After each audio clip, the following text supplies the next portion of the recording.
This is a free download from the BBC. For more information, go to bbc.co.uk/podcasts. Are we recording? Yeah. Hang on, let's just check. Just check. Shh.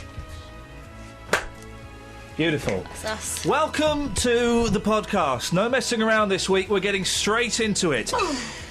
That's messing. You're messing around, and I've getting straight into it. I've strictly said no messing around. Don't. We are going to get straight into it. Across beds, hearts and bucks. This is BBC Three Counties Radio. What's the first clip, Kelly? I was back. Yay, and this is the car crash that happened as a result of her coming back from some time away in Italy. Kelly's back. You had a nice holiday, Kelly? Hello, I did. It was lovely. Great stuff. Where did she go? Do you know? Venice. Oh, isn't that nice? What did she see there? Pigeons. She's got a dog now. I know. What's it called? Dexter. She calls it Baxter. I know. Because she's mad. A bit crazy. We got that right, didn't we, Kels? Correct. Excellent stuff. I Catherine really Boyle. missed her. Really missed her. Come on. Little friend. Oh. She's like my studio pet. Yeah. I told her to bring the dog in. Yeah. I told you to bring the dog in, didn't I? Did you? Yeah, well, yeah. I'm... So I'm hoping she brings the dog in. She better. Yeah, it'd be nice if she brought the dog in. We were just saying it'd be nice if you brought the dog in. Do you want me to bring the dog in? Would you? I'd like her to bring the dog in. I want a little stroke. I'd like her to bring the dog in, but then for her to go home straight away. Well, hang on a minute. What if he needs walking or pooper scooping? Paul Scoins. Yeah, fair enough. Let's go to Jeffrey in Bracknell. Morning, Jeffrey. Morning. Not today, Jeffrey. No milk. Let's go to Justin. Justin, where are you? Good morning, boss. You well? I'm fine, boss. Yes. Just not in the mood for a Jeffrey today. No, not in the mood. No. This week, I'm not going to say that. No, You said that on air. Yeah, well, that was different. I was in Innuendo Bingo with Scott Mills this week. Wait, what did you say? What did you say? It was Wouldn't have been an innuendo. Was it us talking about the snake? no, it's from my other radio family. Oh. And I was talking. We were talking about how I can't belch. And a woman phoned up to say that she had been taught a method by Bruce Forsyth to make yourself belch, where you grab yourself, put your left arm over your right shoulder, and you pull. If you keep doing it, it makes you belch. And I said, and it wasn't an innuendo, I said it knowing it, and you can tell that I'm thinking of saying it because I say kind of at the start. I say, so kind of, how long do you have... No, so how long do you have to kind of sit there tugging yourself off? And Scott Mills played it in Innuendo Bingo. Some men spat out water, and Scott Mills made a disparaging remark about me. What did he say? Well, it's good to know he's still working.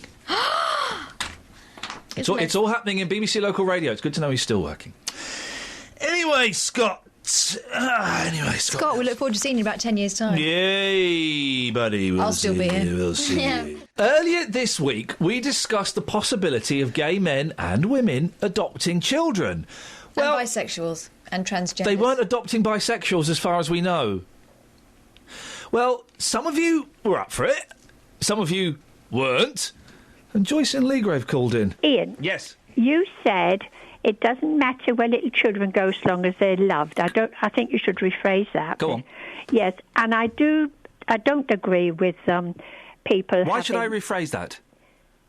It When doesn't... you said it doesn't matter where they go as long as they're loved. Yeah, It does matter where they go because they got their lives as well as being loved. Yeah, but if they're being adopted or fostered, then and as long as the people that take them love them and care for them, that's all that matters, isn't it? Not really, because they've got their lives to think of and plan for them as well as love. Tell me more. Well, I don't believe in gays having children. You said about adopting males having children. Yeah. And yeah, I don't agree with that because you've got a little life in front of them. Yeah. And they're going to go through, okay, the two of them, the male and female, will have lots of love and all the rest of it. Yeah, okay. But that little child, Yeah. when it goes to school and as it grows up and everything, just think about it, Iain. You are planning their little lives, and is it fair? Why is it unfair, Joyce? Tell me that. I don't think it's fair because Well, tell me why. they have got to carry it on their shoulders. They will get ridiculed maybe by some children, as you do, but get bullied at school for any old thing you get. Yeah. And it's very hard for a little child to explain. Bullying you can explain, and fighting and kicking. But if kids want to bully, yeah, but they'll always bully. Doesn't matter if you got to yeah, but they've got a choice. The two males or females are putting that on their shoulders. But the kids might get bullied for being, in a care home. Yeah, well, that's okay because. But at least if they're in a care home, they go home and they cry. They probably wouldn't get that much attention. Why are you crying? Get on with it. If they go home to their gay dads, their dads can help console them and comfort them. No, there's not many parents that let children get bullied nowadays. Well, then the gay dads wouldn't let them get bullied, or the lesbian mums. No, it's a growing up with two males, two females. It's a lot to put on that little child's shoulders when they grow up. So you'd rather they stayed in a care home? No, I think they could get foster love and everything, and they could go out into the community, into clubs. From where? There aren't enough people fostering and adopt. There aren't enough people of any sexual orientation fostering or adopting. That's my idea of. So is the only concern, Joyce, that they might get bullied at school? No. What are the other concerns? I think as they grow up, they've got that on their shoulders and they can't talk about it to people. Why not? Surely Why haven't I got a mummy? Why haven't I got a daddy? Well, I would have thought that the two lots of questions. Yeah. You are putting on little children's lives which are just starting out. But surely the two gay dads or the two lesbian mums would sit down at an appropriate age and say, right, listen, Steve, the reason there are two dads is because sometimes men and men love each other. No, I think it's changing the whole world. I'm sorry. I disagree. Are you concerned, Joyce? Because there are lots of kids, of course, that grow up with one parent. Yeah. Where's my daddy? Yeah. Where's my mummy? Yeah. Are you concerned, Joyce, that little Stevie may grow up to be a homosexual? Of course, because they can see the mum and dad doing it. Your little children do what you do. If you swear, you zip your mouth up because that child is going to say it, isn't he? They won't see them doing it. Oh, I'm sorry. No, but they won't. Let's be practical and logical here. Okay. When a child sees something doing, they will copy. You are right. Let's be practical and logical. Let's go down the logical route. No, I've got to go. I'm sorry. I'm going to get picked up. One question. Who are the parents of gay children? Sorry? Who are the parents of gay children? I don't understand the question. Who are the parents of gay children? Generally, what is the sexual orientation of people that become gay? It's straight, isn't it? It has to be for them to be born. So they've seen their parents enjoying a heterosexual relationship, and yet they've become gay. And the children have lost that. Huh? The children have lost it, haven't they, then? Because they're growing up loving a male and a female loving a female. So they've lost being able to perhaps have children on their own. Sorry. Bye. There we go. That's what I like, is a weak argument ended by someone putting the phone down. But you can't believe that children see what their parents do. Well, if your children see you, excuse my language, having sex, you're doing something wrong as a parent, whatever your orientation, OK? That should never happen. We all know that sometimes it does, and boy, aren't those awkward moments. But it shouldn't happen. But also, gay children, I would imagine, come quite often from heterosexual parents. So they've not copied and learnt the behaviour. 08459 455 555. Steve's in Luton. Morning, Steve. Morning, Ian. Steve, now, what's your view on this? Well, it's a ridiculous question. Of course, it's not right for gay and lesbian people to have children, especially not adopting children. It's not normal and it's not right, and the last lady was spot on. Tell me why. Well, what more reason do you need than the word normal? It's not normal. It's not right. The world is getting corrupt, and kids do learn, as the lady said, they do learn from their parents, they do learn from the media, and the gay and lesbian thing is just getting rife throughout the world. It's corrupting the world. It's disgusting, and they should not be allowed to have children. It's not normal, is it, Ian? It's quite simple, isn't it? Statistically, it's not normal. Statistically, no, it's not normal in statistic terms, but in biological terms, It is normal. It is normal. No, you're wrong, aren't you? You're wrong. It's not normal. Steve, you let me finish the lesbians sentence. And gays can't have children naturally If you let because me finish of their... the sentence. Go on. It is normal within society for a certain percentage to be homosexual. It happens in the human world. It happens in the animal world. Yes, but it's not normal for them to have children. That's the reason, because gay and lesbian people can't naturally have children because they're not normal. Okay, abnormal. So gay people are abnormal? 100%. This is very easy, and you'll have no argument against it for once, Ian. It's very, very, very simple. The word is normal. You keep saying the word normal. You keep saying, Steve. Steve. Can I finish my sentence? No, you can't, Steve, because you're talking complete and utter balls. The thing is, Steve, we're not saying about everyone being gay or lesbian. We are talking about a percentage of the population being homosexual. We're not talking about everyone becoming a gay and everyone becoming a lesbian so that the population dies out. There is a shortage of people to foster and adopt children who need to be loved and looked after and educated and nurtured. So why should those children have to suffer? Why shouldn't they go to gay couples, lesbian couples, who will look after them, who will protect them, who will love them? Why would you deny a child that, Steve? Because it's going to bring them up in the wrong household. They should not be subjected to it. The child would think it was normal when it's abnormal. Steve, now I've got to not be subjected to it. They won't be subjected to gay sex, will they? They won't be subjected to it. No word. They will see a man and a man or a woman and a woman being loving to each other, which is abnormal. So here we go. So you're not talking about the statistical abnormality of homosexuality. You're talking about the fact that it's wrong. It's wrong to be gay. That is correct. Yes. Okay. At last, we're finally getting to the truth. Fact, isn't it? It's an undeniable fact. No, it's not. It's an opinion. It's an opinion. It's a bigoted, old-fashioned opinion as well. I'll grant you that. It's a fact, isn't it? No, it's saying simple. Saying it's wrong to be gay is not a fact, Steve. That's an opinion based on misinformation and bigotry. It's not. What else? It's not wrong. It's not wrong for someone to love someone else. Doesn't matter what they get up into in the bedroom. If someone loves someone, if two men love each other, right? Why is that so bad? Why is that wrong? I've just told you it's not normal. No. We've got past the Steve. We've got past the word normal. We've now focused on the word wrong, which is I think is a stronger word and is a better word. Let's try moving on without you interrupting me. I'll let you speak, and I'll tell you why. It's very straightforward. If you're just going to repeat the same, Steve, if you're just going to repeat, no, because I want to lay down the ground rules. I'm going to lay down the ground rules, and then you can speak. And I'll even miss travel if you're making a good point. If you repeat the same argument again, we'll end the conversation. So I'm really hoping you can take this argument forward, Steve. Away you go. No, you're hoping you can cut me off because you know if I finish my sentence, you'll be wrong and you'll be proved wrong. Listen, tell Alice we may not get to her. Steve's going to take the argument forward. Steve, away you go. You'll cut me off.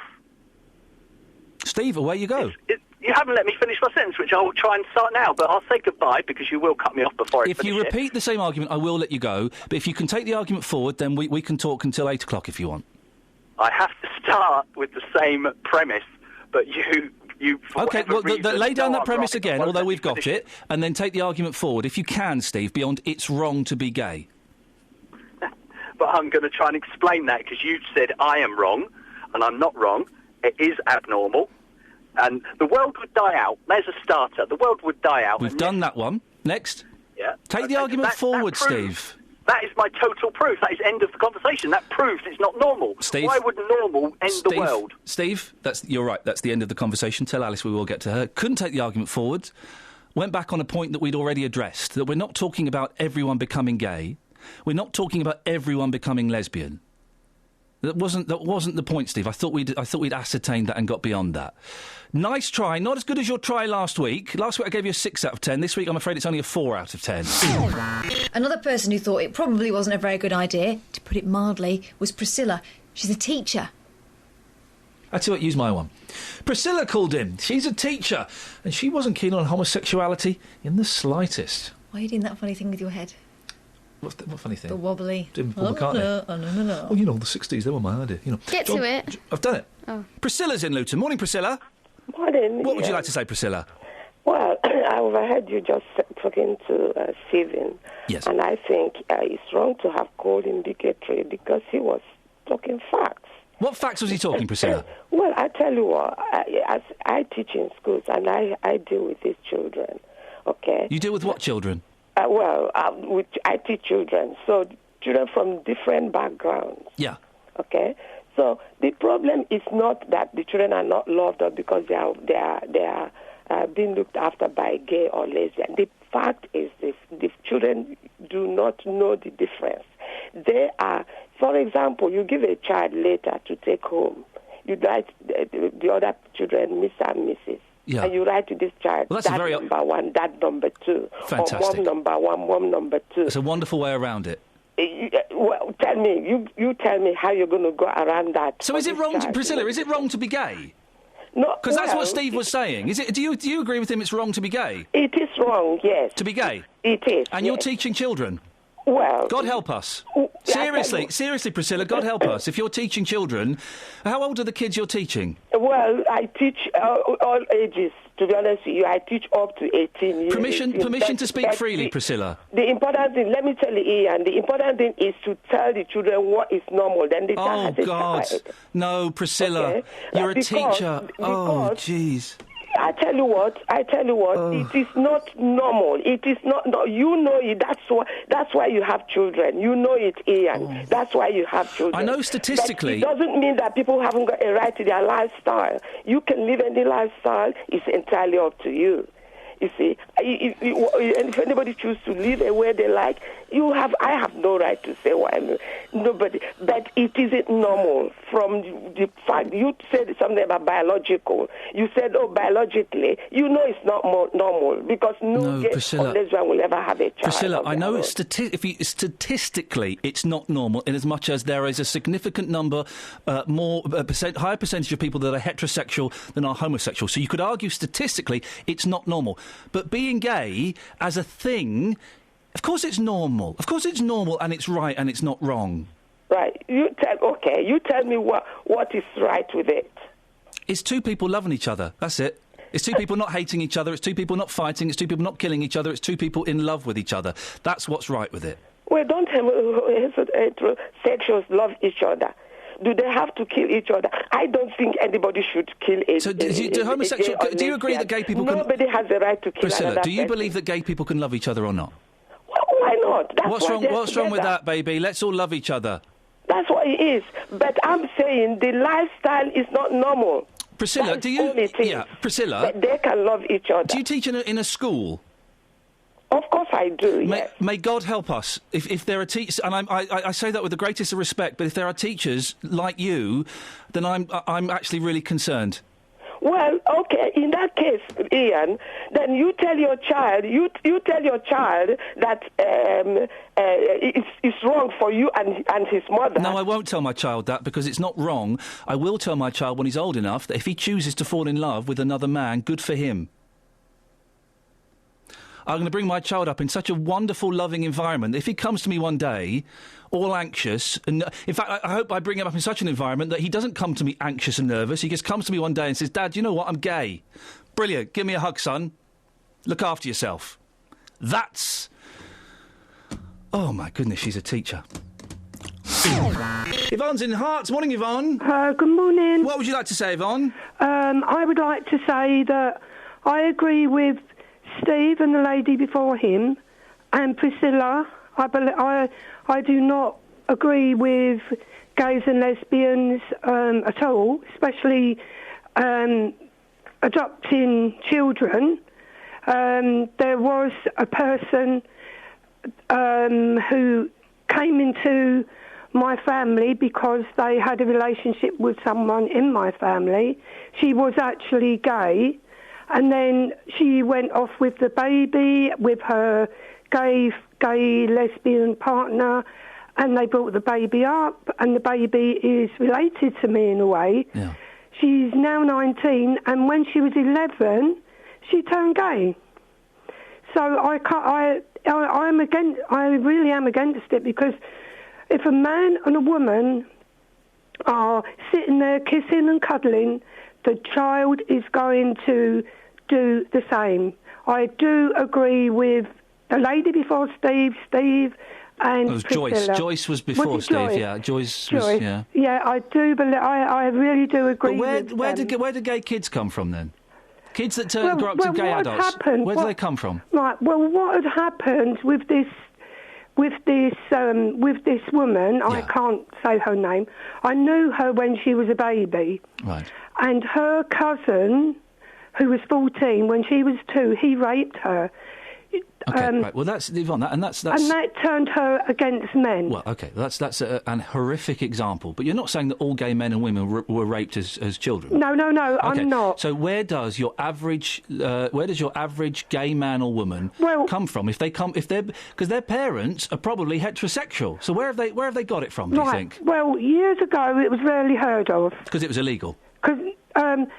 Probably, yeah, because it was illegal. It was illegal, and there was a lot of prejudice and violence against Yeah, homosexuals. but That's there why weren't as many as there are today. No, statistically there were. There were a similar percent. It's always a similar percentage of the population is gay. It's just because of the bigotry and the violence and the aggression. It was quite common in the 70s to go queer bashing. And what that was groups of gangs would go out and find a gay person and beat him up. So you can understand why they want to keep it, on the lowdown. Yeah, well, I think now it's just become a phase that people are going through. Oh, let's be lesbians, let's be gays. I think now because there are so many now that were never heard of years ago, But so where do the gay? Okay, so what makes someone gay? If you're saying it could be their parents, if a baby is brought up by 2 gay men, that baby will turn gay. Then where I really do believe so. Okay, but then where do other gay people come from? They can't all be going through a phase. They can't all have been sexually abused as children. So if they've got heterosexual parents, why are they turning gay, Yvonne? Tell you the truth, I don't know. As I said, it's over the last couple of years, there's been more gays than lesbians been known about than what there was before. And isn't that wonderful that people? No, it isn't. It's a bad thing. That people. God, Let me get. No. God made Adam Don't say and it. Eve, Don't say it. Don't not say Adam it. and Steve. Don't say it. You said it. Okay, bye. See? She said it. Tonight I celebrate my love. Well, this song really has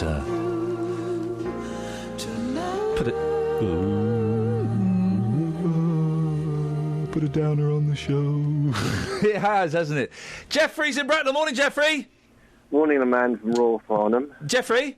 Yeah? Not today. It's talented Jonathan, the French pianist. You remember me, Ian. Brother, I listen. I don't get to see many French pianists, so it's always good to get you on the show. What can I do for you?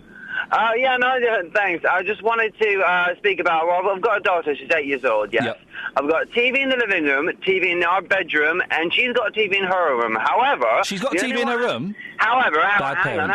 It may be acceptable in France, but not over here, monsieur. You haven't heard the rest of it. The only one that's actually plugged to the satellites, monsieur, is the one in the living room. So we watch things as a family. She's only got a DVD player in her bedroom. What I'm more concerned about is she has a tablet, and you know these online video streaming websites, like YouTube, websites like like Vimeo. that one, Yes. Well, there you go. Those are the ones I'm scared about. Now, I'm very, very strict with regards to what she's allowed to see, put the parental controls, make sure she logs in on her age, all these kind of things. But I'd be more worried about what you can find on the web than what you see on TV. Is she allowed the tablet in her bedroom on her own?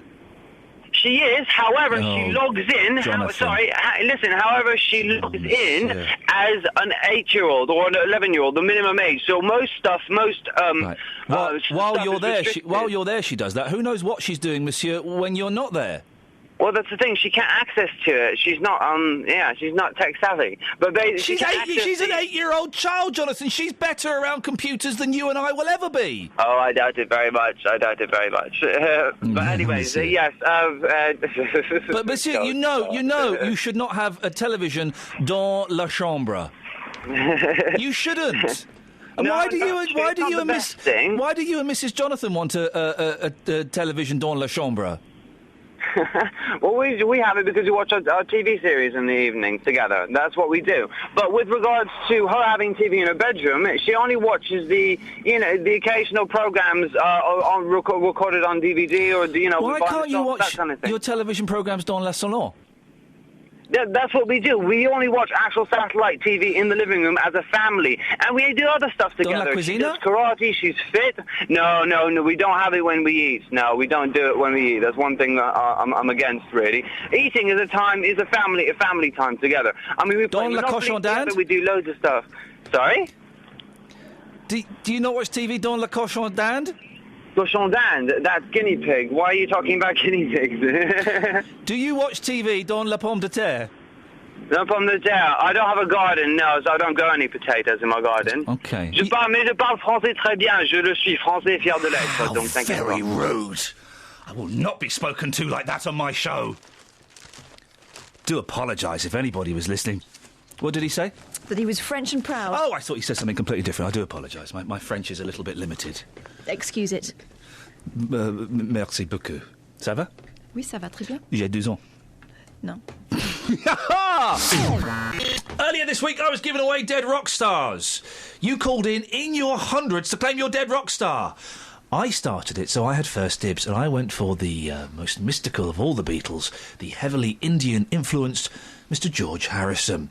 But then, political reporter Paul Scoins called up and was like, no, I want Harrison. And I was like, no, I want him. And Scoins was like, no, let me have him. I was like, no, why should you get him? Well, he had some really good reasons. Political reporter Paul Scoins is on the line. Paul? All right. Yeah, I'm all right. Morning. You all right? Yeah, I'm okay. Oh, he's got his fighting voice on. Yeah, what are you doing? I'm walking to the train station. Now, little bit of, I don't want to say cyberbullying, but I'm going to say cyberbullying from you this morning on Twitter. That's a ludicrous accusation. I wish you to withdraw it. Otherwise, I'll do some actual bullying. I've got screen grabs of the aggressive messages you sent me. You want George Harrison? You can't have him, sunshine. He's mine. No. I'm claiming Harrison. Tell me why you think you deserve Harrison, then we'll put it to the vote. Okay, I deserve Harrison because I've played several Beatles songs to him. What? And he's commented how like the Beatles, the band I played in, sounded. So, Well, hang on a second. I win at least 3 of the Beatles because they were all there. Hang on a second. You played what? You were in a band? Was this on your steel drums? Yeah, it was a steel band, the steel band. I'm going to correct the Ratcliffe Rollers. So you were, what Beatles songs did you play on the steel drums? Obla-dee, obla-da, it's got to be, hasn't it? It was that, yeah. Yes. Sounded so much cooler when we thought it was a guitar. Lady Madonna. I mean, admittedly, they weren't in the finest of the Beatles canon, but and I think there was another one, possibly Yellow Submarine, but I can't remember it now. And how many Beatles were there when you played this? Well, I'm saying 3 because I'm counting George Martin as a Beatle. Oh, wow. So who was the other actual Beatle? Ringo. Okay, no, my 2 favourite Beatles. Okay, I'll give you George Martin. He was indeed one of the many 5th Beatles. Yes. And what, George Harrison came up to you afterwards and spoke to you? Yeah, they all did, on 3. You spoke to the 3 of the Beatles? Yeah. No. They did a speech afterwards, didn't they? They said, thanks for inviting us, you were very good. No, he came up and said, hey, guys, that was great. Not in that kind of... They weren't from Birmingham, but, they... Well, do you know what, Paul? I don't even need to put this to the vote. It's with the greatest of regret I hand over George Harrison to you, Paul. He's yours. Oh, I will look after him. You promise you will? And his glass onion. I will... Will you love him? I will love him. And protect him? Always. Forever and ever. George, I'm giving you over to Paul, and this is your new dad. Thanks, Paul. Come with me, George. Come with me. Oh, that sounded a bit... I'm regretting it now. Who are you going to have instead? Oh, I don't know. I genuinely... I know. Johnny Cash? No, I don't want Cash. I feel... Too much responsibility. I don't think I want to play this game anymore. Why? Because people will nick them off you. I feel a bit sad. I genuinely feel... Do you want another coffee? Yeah, please, mate, thanks. Powerful one. Thanks for being there, Catherine. Thanks very much indeed. Albert called in. This is what he had to say, with his words and voice. Morning, Ian! Yeah, you're drinking the same stuff that we've got this morning. drain cleaner. Yes. Can't beat it. Yes, you can't beat it. What, you'd like a dead rock star, would you, Albert? Yes, I would, please, and I've got an absolute corker for you. Go on, then. Marilyn Manson. Sorry? Marilyn Manson. She clearly died years back. Are you... I think...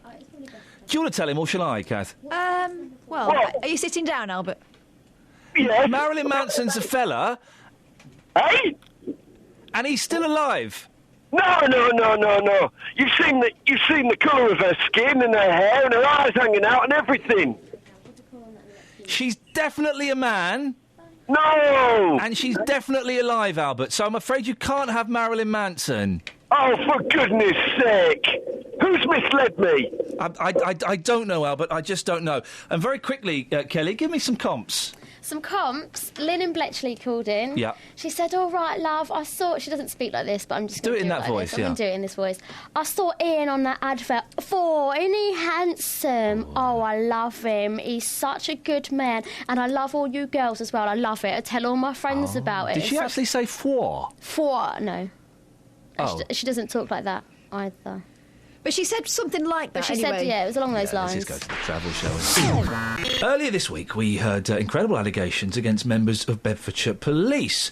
The story is that Farouk Ali, who is a gentleman with autism and the mental age of a 5-year-old, was beaten up, pushed and punched by police officers.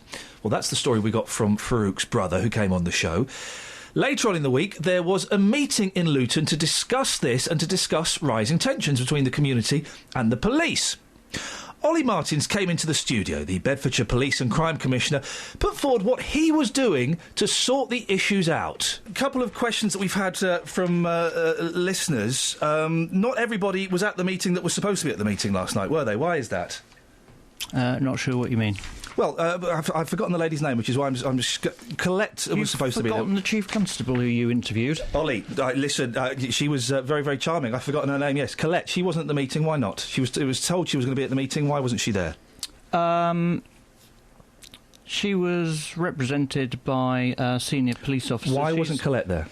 Why? Well, I was there. Why wasn't Colette there? It was people were told that Colette was going to be there. They felt disappointed. They felt let down that she was. They were told that she would endeavour to be there. Okay, but why wasn't she there?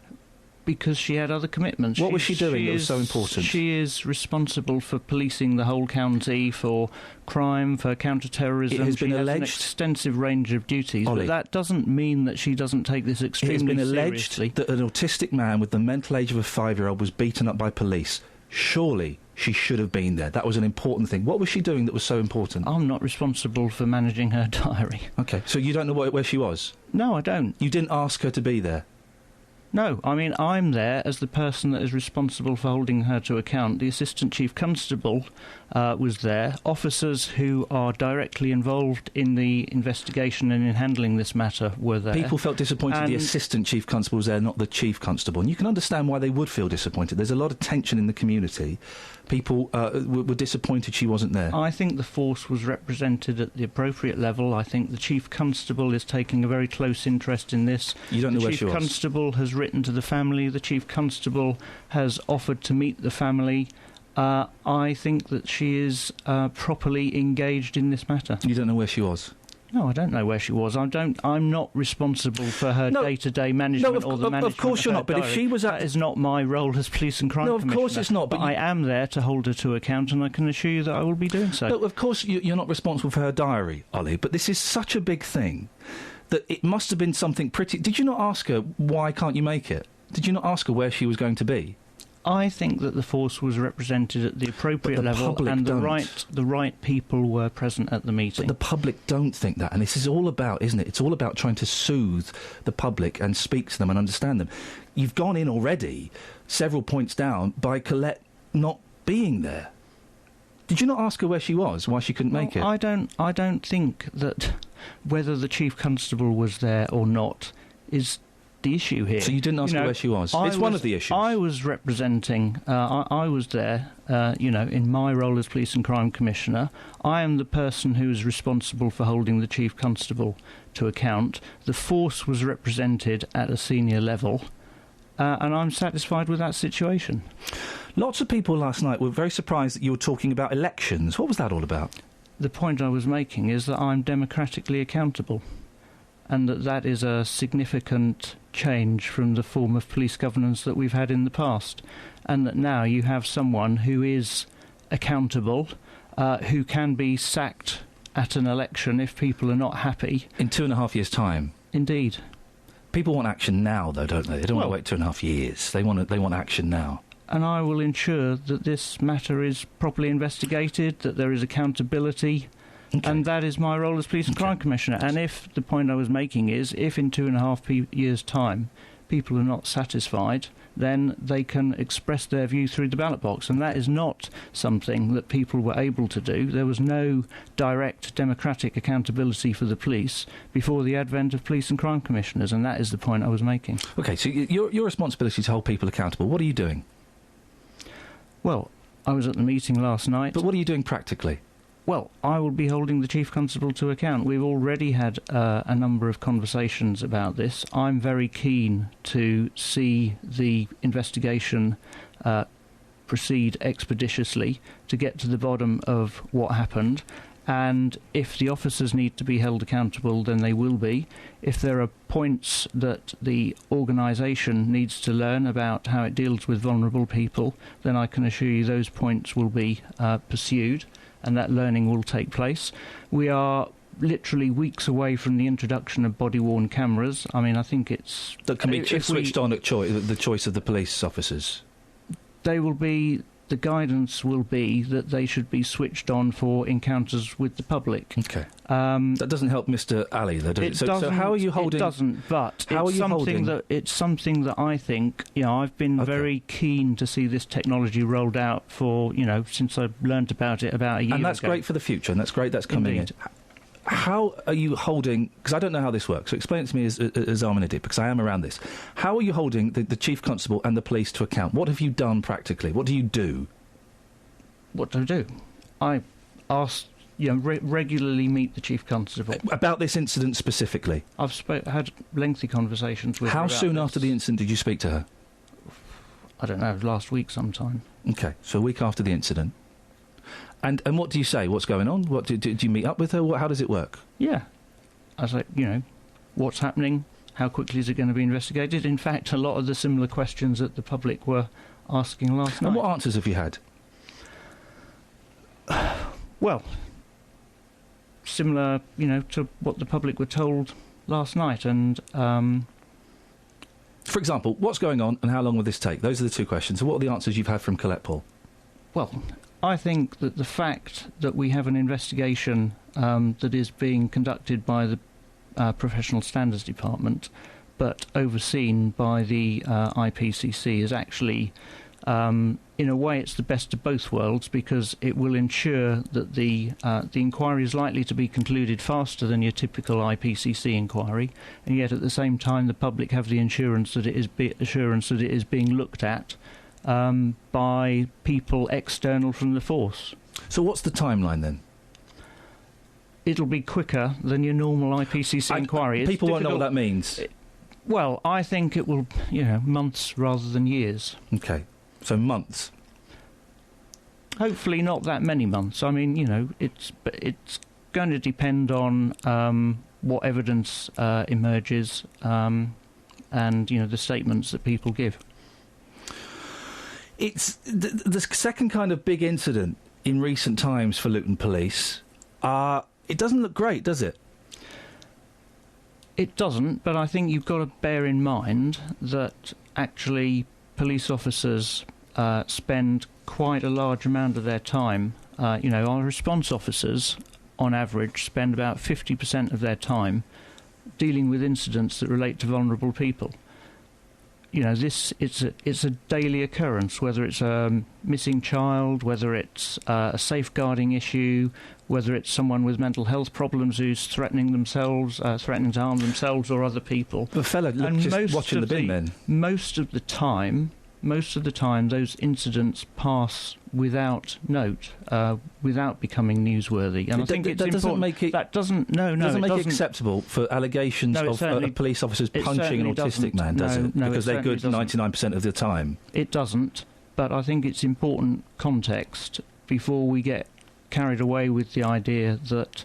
That this is somehow normal, and that this is how the police And that has never been with- suggested on this is show. how the police interact with vulnerable people. And that's never been suggested. But if they're great 9 times out of 10, it still doesn't make the one time. Well, I think it's more than 9 times. I'm out using of 10, that as an example. But we've had Leon Briggs. We've had Leon Briggs. This is still, The point I was trying to make. We've had Leon Briggs recently, of course, the death of Leon Briggs. We've got Farouk Ali, all in a very kind of short space of time. It doesn't look good for Luton Police, does it, at all? In terms of what I'm trying to do, building the strongest possible relationship between local communities and their police, this is, the last thing I need. But that is exactly why I take this very seriously and why I'm absolutely determined to get to the bottom of what's gone on with these incidents. And you're doing that by making a few phone calls? I do that by regularly holding the Chief Constable Have you to seen the account. evidence? Have you seen the photographs of Farouk Ali after the incident? I have, yes. What did you see in those photographs? I saw bruises and abrasions. Okay. We've had Leon Briggs, Farouk Ali, of course, the investigation into your misdemeanours. We've had people this morning asking, are you going to stand down? Are you? I think it was interesting last night, which was, of course, a very heated public meeting. And, the issues in relation to me barely rated for a mention. So I think people recognise that I've been quite frank about my You're still error. being investigated? I am being investigated. I mean, ironically, I think at the end of that process, I'll probably come out in a better position because the matter has been so thoroughly investigated, and I'm still confident that I'll get a clean bill of health at the end of it. And I think that... For those who don't know, you're being don't- investigated about telling secrets to someone that you shouldn't have told. About Leon Briggs. There was a disclosure of information that shouldn't have been disclosed. Are you going to stand down? That's correct. I don't think that my standing down would help. I think I've got important work to do. I don't think quitting helps in these circumstances. And I don't think, that is not what the public are focused on. I think that people last night, they actually want to have confidence in their police. But they don't do that at the moment. And that it has been undermined by these recent events. And that's why, I've got important work to do as the bridge between the public and their police. And I'm determined to do it, and I'm not a quitter. These have happened on your watch, these incidents. So it would appear that the work at the moment isn't working. There's certainly setbacks, but Well, there is a lot of work that I'm doing with the chief. The death of someone in police custody, claims of an autistic man being beaten up by the police, you revealing things that you shouldn't have revealed to someone. They're more than setbacks, aren't they? They're all quite huge. There is going to be a lot of work to do to restore public confidence. There's no doubt about that. But it's absolutely what we've got to do. I've been on your programme countless times before talking about the financial challenges that the force faces, talking about the fact that police numbers are falling.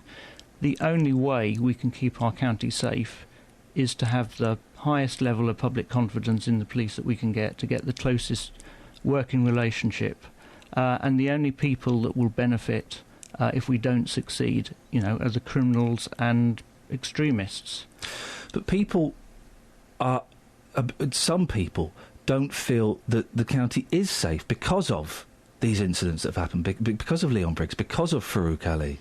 Well, will more names be added to that list? As I've said, I think these incidents. Yes, there is no doubt about the severe impact that they have. But day in, day out, Bedfordshire police officers are dealing with vulnerable people.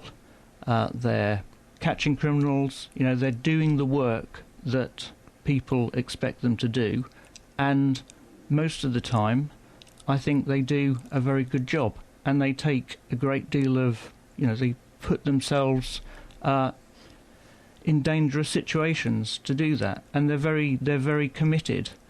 Now, I want to find out what happened in these incidents to get us the circumstances that we've seen. But we shouldn't lose sight of the fact that most of the time Bedfordshire Police serves the public of this county very well. Are you confident that more names won't be added to that list? Leon Briggs, Farouk Ali, is it going to end there? Well, I certainly hope so. And that Are you confident? It would be my expectation. Yes, I mean I've got to know the force pretty well in the last 14 months as Police and Crime Commissioner. I've met a lot of officers. I think they are a very committed group of people. I think that most police officers will be as mortified as anyone about the circumstances that we've seen, but we've got to allow the investigations to take their course, and we've got to get to the bottom of what happened and understand what happened without jumping to conclusions. Are you as surprised as I am that the two officers haven't been interviewed as part of the investigation? Because if I went out and punched someone, or if I went out and knocked someone over or if I went out and did something wrong, I'd be interviewed immediately. And yet 2 weeks into the investigation, they've not been interviewed. Are you surprised by that? I think, as you've heard, they've been asked to give an account of their actions, and now the investigating team have gone away to collect statements and to look at the evidence. Once the evidence is assembled and once the investigating team have built up the information that they need to understand the incident, that is the appropriate point to interview the officers. Okay. So you're not surprised they haven't been interviewed 2 weeks into the investigation? That doesn't surprise you? No, I mean, I think the point at which you interview them is once the investigating team have got a full picture of what happened. And that means, once they've got that comprehensive picture, they know the questions that they need to ask the officers. And witness statements haven't been gathered? Is that surprising? Or is that standard practice in an investigation? I think, as you've heard, door-to-door inquiries have been undertaken. I think the investigating team will know who they need to get statements from, although I would say if there are people who haven't been contacted by the police who did see what happened, then they should contact the force by ringing 101. Are you happy with Luton Police Force? As I say, by and large, I think Bedfordshire police officers do a remarkable job. I'm not happy that incidents like this happen, but when you're doing a difficult job, sometimes things go wrong. I feel that Kath's not been in this one, and I like that. No, I just... Now what are you doing that face for? You can't. It's all faces with you these days. It's all faces with you. You can't prove it. Well, I can, because I'm taking a picture with my Google glasses.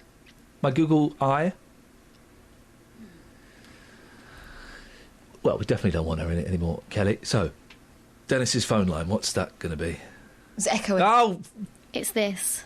I really wanted to talk to you, Iain, about your conversion to meat eating. OK, I'm going to get rid of these. There's a weird echo on your line. How do you... Are you stood next to, like, an echoey thing? Are you stood next to a ravine? I've turned the sound up so I can hear your beautiful voice. Are you on speakerphone? Yeah, no.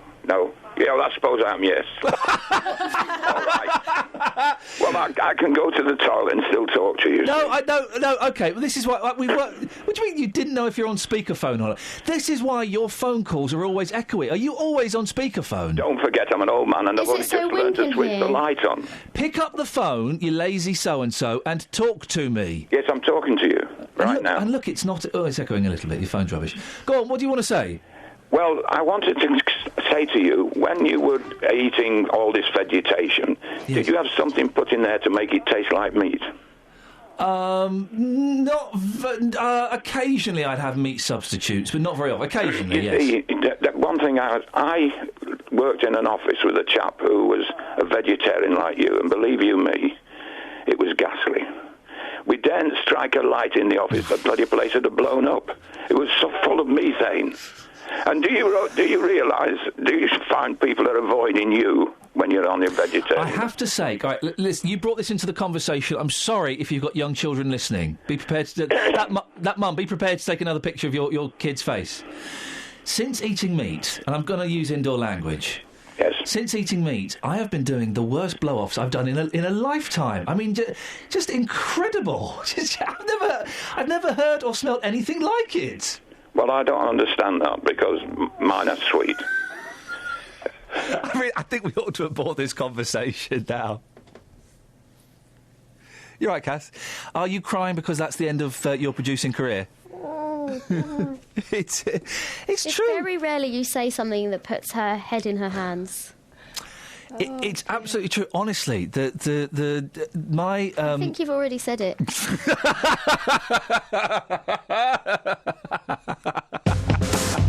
Across beds, hearts and bucks. This is Iain Lee. BBC Three Counties Radio. Justin, just really meaty trumps. I know what you're talking about, boss. I know what you're talking about. I'm going to try my steak and gorgonzola sauce. I think you sent Kelly a video of that once, didn't you? Yeah, I think I did, actually. Yeah. Now, yes. Thameslink... Come on. Control yourself, boy.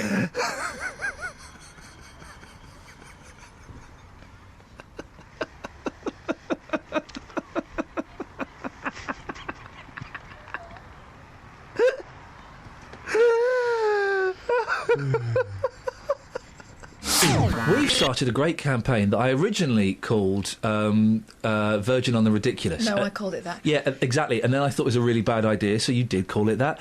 But now I've called it Dirty Virgins, like in the pop song Dirty Virgins by Paul McCartney and Madonna. So, is that it? So, and I even wrote a top tune for the girls to sing. Hang on a minute. Did you? Yeah. You wrote that? Yeah. Is that the way you remember it? No. What about our dance moves? Did you? I choreographed that. You did? I'm my own little Bob Fosse. So show us what we did then. Yeah, go on. In fact, Dirty Virgins. Woo! Virgins? No, we were singing about Virgins. Wow. Dirty Virgins. Do the rest. Picking up a bottle of Coke and a bag of dog poo in your coat. I made it through the wilderness. Can we fade him? Yeah. That's just rude. Anyway, have a listen to this. I've got a song for you. Oh, for goodness! Listen, we've got some very important visitors from a local school coming in any minute now, and they're coming in to experience the thrust, the bite, the excitement of a live news show, and we're doing jokes in Spanish, and we've got Lynn in Hemel with a song. Sorry. Oh well, we've got nothing else, Lynn, so we might as well have it. Go on. Oh, go on then. It's based on madness. Oh yeah. Right. Yeah. Dirty virgins, dirty virgins, dirty virgins, we don't want them. No? It's the best I could come up with. It's quite early. Yeah. Let's just hear the girl. What was the girls' one again? Girls, where you go? Dirty virgins. No, there's better. Clean for the very last time. Dirty virgins. Pick your stuff up. You filthy swine. Okay, I'm going to let them go. Obviously theirs were a lot better and they've got nice voices. I never thought I'd say it, but their song is actually better than another song, that other song being yours, Lynn. But yes, I'm sorry, I think you're absolutely right. Could you give us a call tomorrow with and try again? Possibly. Okay. I don't listen. I feel like Simon Cowell now. I feel really gutted now. You've not made it through to boot camp, Lynn. Oh, well, hey-ho. Yeah, keep trying. Maybe we'll see you next year. Jeffrey's in Bratton. Morning, Jeffrey. Morning. Jeffrey, not today. Right, Kath, I'm done. Could you finish up the podcast for us, please? No. No, just finish it up. No, I'm not doing it. Just finish it up. I won't be on it. I won't be on it. You can't both just leave. Finish it up for us, Kels. So I could say anything? Yeah. All right. They've actually just left the building. That was Iain Lee's podcast. I wouldn't bother downloading it anymore. Scott Mills has got quite a good one, and I think there's some great ones on 5 Live and Absolute as well. Thanks for listening to this free download from BBC Three Counties Radio, your local radio station for beds, hearts and bucks, on FM, AM, digital radio, and online at bbc.co.uk/3counties.